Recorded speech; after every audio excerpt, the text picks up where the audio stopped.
Hello दोस्तों, अंग्रेजी वर्णमाला में विपरीत क्रम को याद करने की आज ऐसी ट्रिक सिखाऊंगा बिल्कुल बढ़िया से, जिसे आप कभी जिंदगी में नहीं भूल पाएंगे। जैसे ए जेड तो हम उसे आज से याद रख सकते हैं। बी वाई को बोए से याद रख सकते हैं, उसमें बी वाई के अपोजिट हो जाएगा। सी एक्स के अपोजिट हो सकता है, जिसको हम सिक्स कहते हैं, लेकिन सिक्स की स्पेलिंग चेंज कर दो, सी आई एक्स कर दो। डी डब्ल्यू दूध वाला से याद रख लो, क्योंकि डी का अपोजिट डब्ल्यू होता है।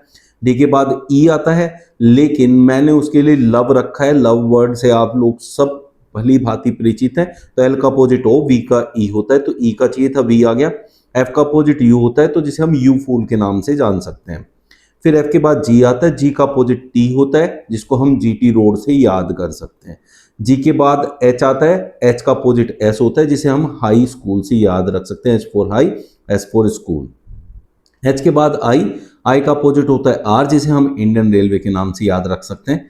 आई के बाद होता है जे, जे का अपोजिट होता है क्यू, जिसे हम जेब कतरा के नाम से याद रख सकते हैं। जे के बाद आता है के का अपोजिट होता है पी, जिसे हम काला पानी के नाम से याद रख सकते हैं। फिर आता है आपका एल, जिसका अपोजिट ओ हम देख चुके हैं लव में। फिर आता है एम, एम का अपोजिट होता है एन, जिसे हम मालवीय नगर के नाम से याद रख सकते हैं। अब आप बात को समझते हैं। जो हमारा टोटल अल्फाबेट्स होते हैं वो होते हैं 27। जैसे जी 7 पे होता है और टी हमारा 20 पे होता है।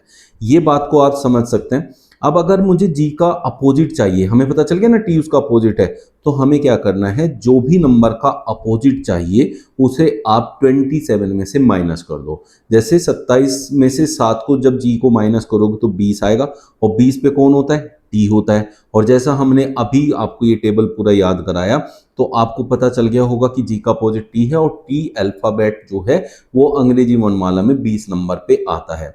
ये एक प्यारी सी ट्रिक थी, जिससे आप ना अंग्रेजी वर्णमाला के एक दूसरे के विपरीत क्रम वाले याद रख सकते हैं। आपको अगर किसी का भी नंबर पता है, जैसे जे 10 पे होता है, तो उसे 27 में से माइनस कर दो, आपको 17 मिलेगा। 17 पे आपका क्यू होता है, जो कि उसका अपोजिट बन जाता है। तो जिस भी नंबर का, जिस भी अल्फाबेट का आपको नंबर पता है, उसे 27 में से माइनस कर दोगे तो उसका विपरीत क्रम पता चल जाएगा कि विपरीत में कौन आता है। वैसे मैंने इसकी ट्रिक जो है ये पूरी आपके सामने रख दी है। बढ़िया लगेगा तो लाइक कर देना।